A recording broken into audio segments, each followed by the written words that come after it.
Hi students, hope all of you are well and taking care. Wishes for good health. Let's start today in chapter 5, 11th class में our new topic impulse. पढ़ते हैं. Last class में हमने Newton second law of motion पढ़ा था, उसी को continue कर रहे हैं. Next is impulse.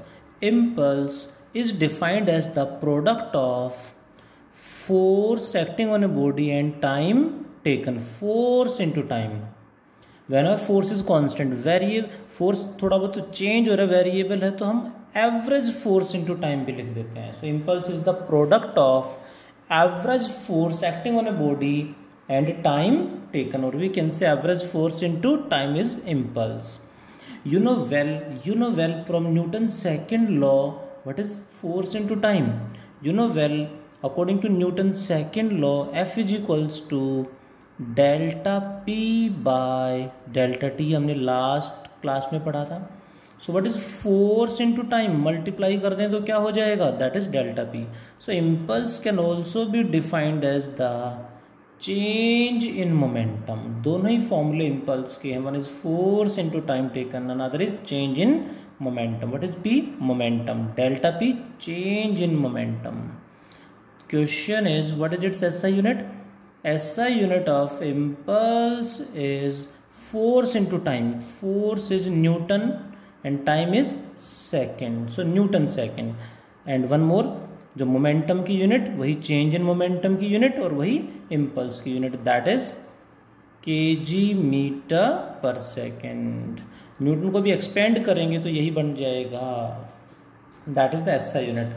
Impulse is a vector quantity.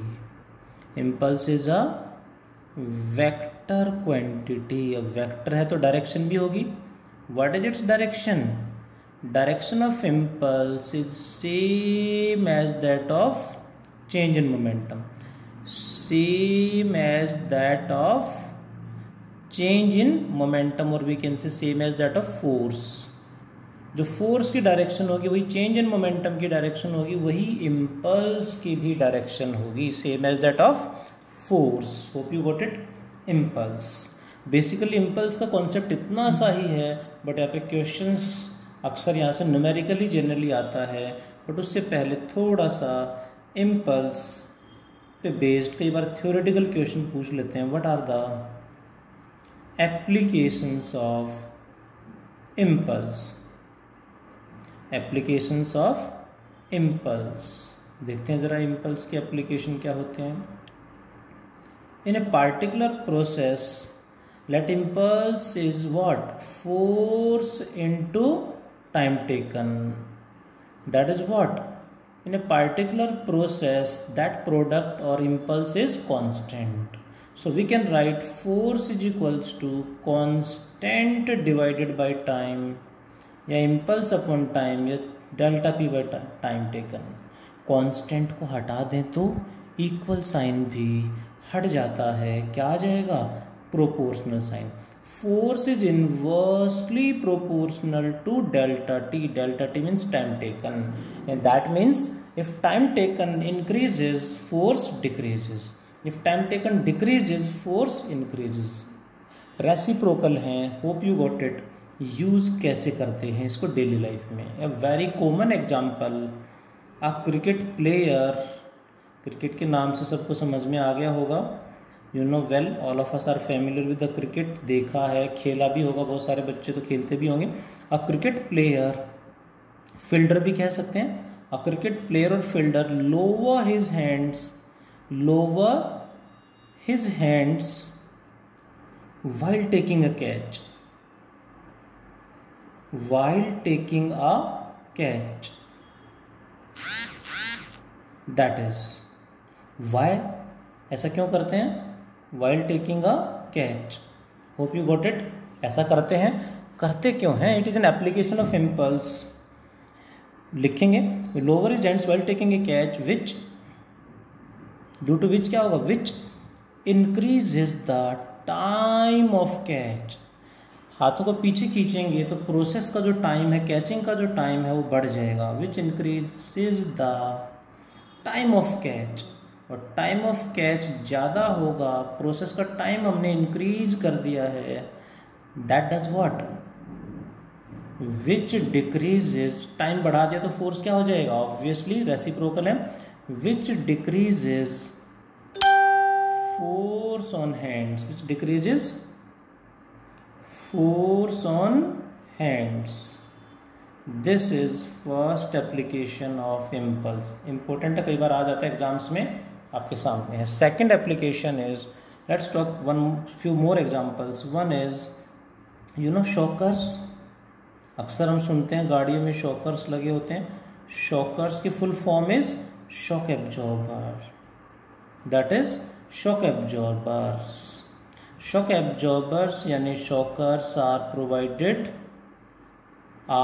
Provided in vehicles. They does what, जैसे ही गाड़ी कहीं ट्रैक पे मूव कर रही है, कहीं भी किसी गड्ढे में लगती है या किसी ब्रेकर को जंप करती है, व्हाट हैपेंड, एकदम से जो जर्क फील होता है वो पैसेंजर्स को फील नहीं होता। जो शॉकर्स हैं वो एब्जॉर्ब हो, वो कंप्रेस हो जाते हैं, जिससे और वो process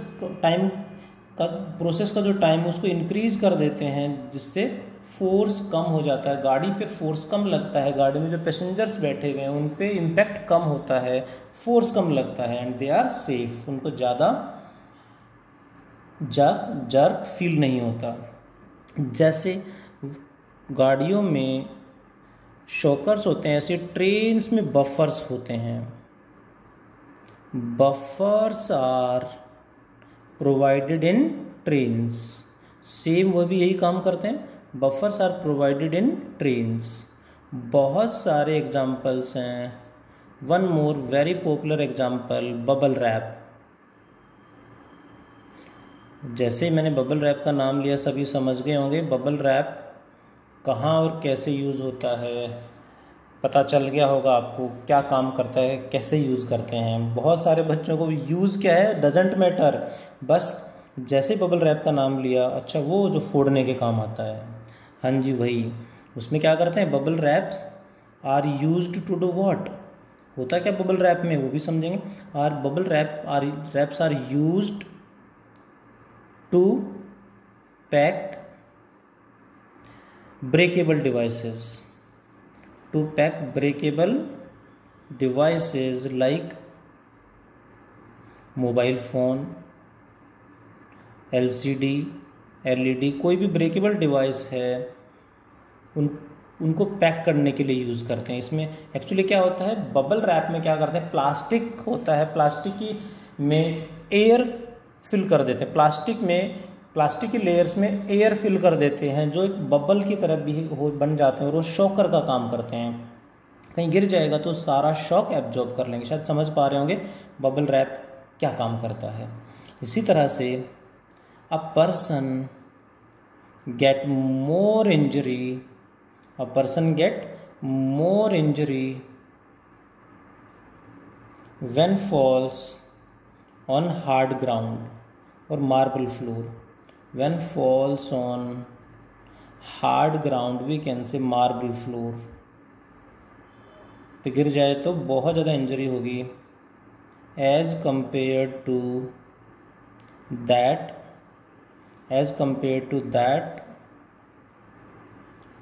when falls on sand में गिर जाए तो इंजरी कम होती है। सेम एप्लीकेशन ऑफ इम्पल्स, वही जहाँ भी हमें फोर्स कम करना है टाइम बढ़ा देंगे, फोर्स बढ़ाना है तो टाइम कम कर देंगे। That is the important application we generally use in daily life. Impulse पे बेस्ड क्वेश्चन कैसे पूछा जाता है, न्यूमेरिकल भी मैं डिस्कस करूँगा, एक क्वेश्चन करेंगे, उसका नेक्स्ट एक एनसीईआरटी का काफ़ी इंपॉर्टेंट क्वेश्चन है वो डिस्कस करेंगे। देखें ज़रा, there is a ball of mass let 4 kg moving with the speed of 5 meter per second strikes the wall perpendicularly and bounce back with the same 5 meter per second. Hope you got the question. Strikes the wall and bounce back with the same 5 meter per second. Now the question is what is the impulse? What is the impulse कितना होगा? Impulse means you got well change in momentum. Last video में भी मैं वैसे explain कर चुका हूँ। Means हमेशा चेंज, हमेशा final minus initial momentum. What is final momentum? M v minus initial momentum is m u. By taking m common क्या बचेगा? V minus u. What is mass? 4 kg। ध्यान देंगे। What is initial velocity? 5। What is final velocity? ध्यान देंगे, direction opposite हो गई तो velocity vector quantity है, नेगेटिव लेना पड़ेगा। So final velocity is -5 minus initial velocity is 5। So it is what? 4 into -10, that becomes -40 kg meter per second. -40 kg meter per second. Hope you got it about the impulse. impulse में एक काफ़ी अच्छा question है जो अक्सर पूछ लेते हैं स्कूल में। NCERT का क्वेश्चन और मैं डिस्कस करना चाहूँगा। देखेंगे ज़रा, there is NCERT question on impulse. समझते हैं ज़रा क्या क्वेश्चन है। अच्छा क्वेश्चन है, इसी में थोड़ा सा चेंज कर दिया है। What is the question? Let us see. Module में भी, स्टडी मटेरियल में भी है ये क्वेश्चन एज इट इज। करते हैं क्वेश्चन क्या है। Let there is a wall like this. इस तरह से वॉल है। On the wall there is a ball of mass कितना?